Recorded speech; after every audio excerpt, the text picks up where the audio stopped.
We'll practice it next time. No. So this is Hess's law. Hess's law is important. It's going to come back. If not this semester, next semester. Hess's law says the change in enthalpy for a process is the sum of all of the enthalpy changes.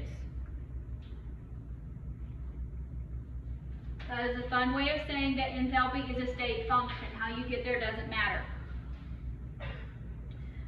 So if you have a series of steps here, what you can do is you can add these together, and if something is on both sides of the reaction arrow, you can cancel it out. So in this first reaction, we make product C. In the second reaction, we take product C to make product D. Do we agree that there is a C on both sides of this arrow? It goes away. This is an important concept. We're going to be doing it. I'm going to show you how, and then we're going to practice it next time. So when you can do this, and you can abbreviate your process to figure this out, you can add delta H for 1 plus delta H for reaction 2.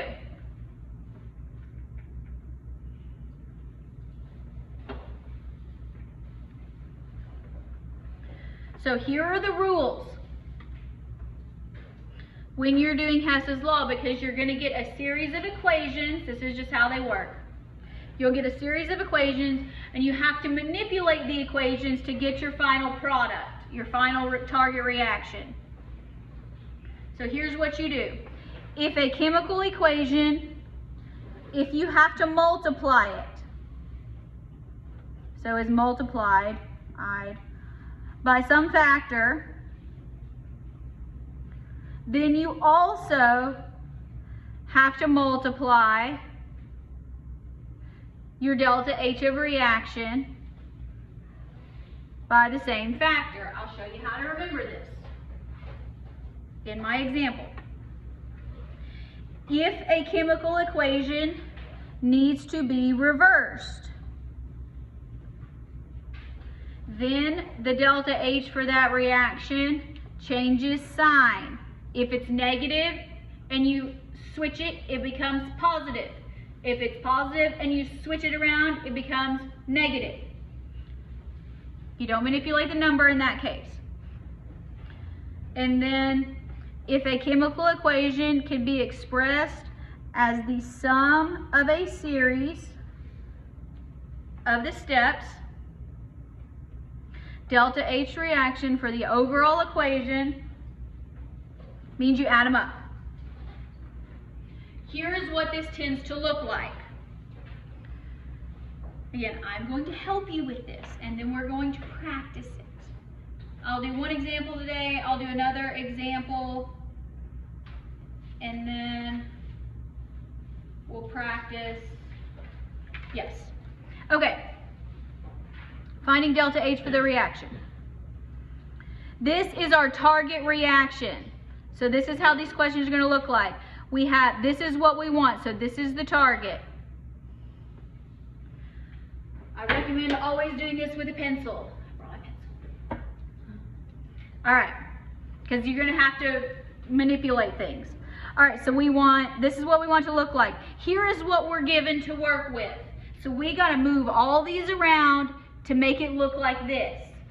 Some of you will be better at this than others. And there's a couple of ways you can do it.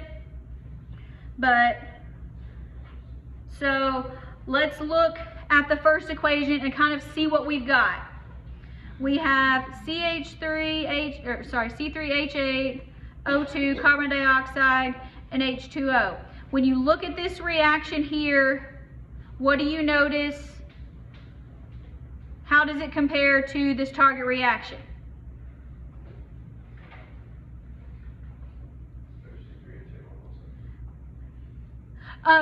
Yes, sort of. In the target, it's on this side of the equation. In this reaction, it's on the wrong side. So it's on the left, we want it on the right. So what I do is I rewrite it. I mark this out. I just mark it out with my pencil, and I rewrite it the other direction. So our products are now our reactants. So 3CO2 plus 4H2O makes C3H8 plus 5O2. Now,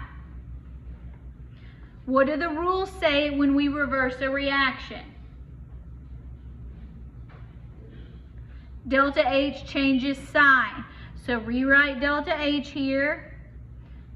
And what is our new delta H for this reaction? Positive 2043. Okay, so that's our first step.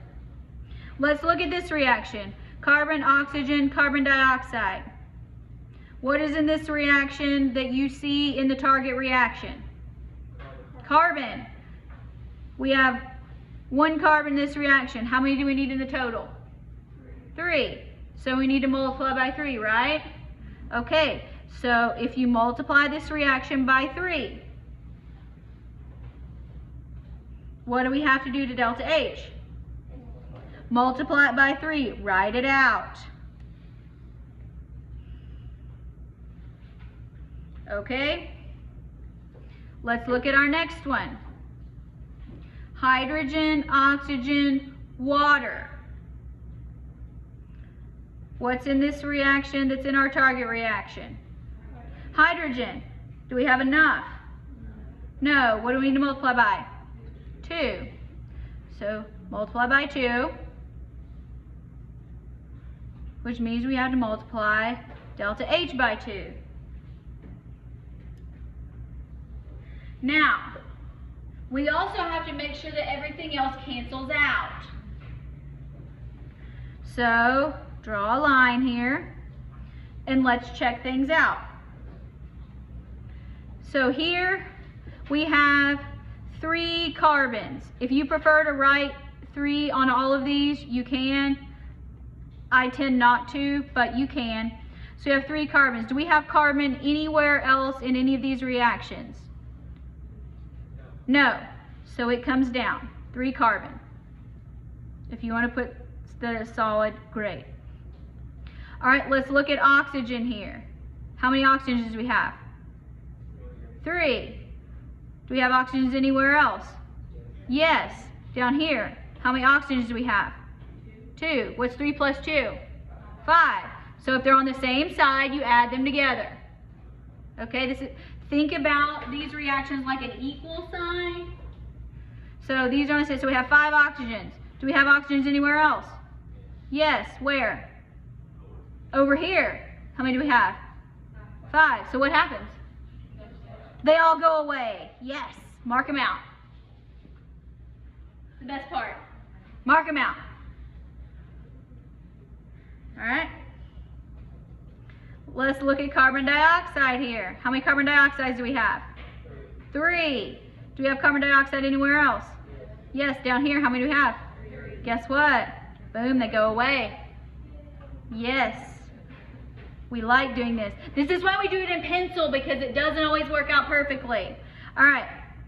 Here we have hydrogens. How many hydrogens do we have? 4. Do we have hydrogens anywhere else? No. Comes down here. Next we have water. How many waters do we have? 4. How many waters do we have? 4. Bye-bye. And then the only thing we have left is C3H8. Look, they match. So we check mark.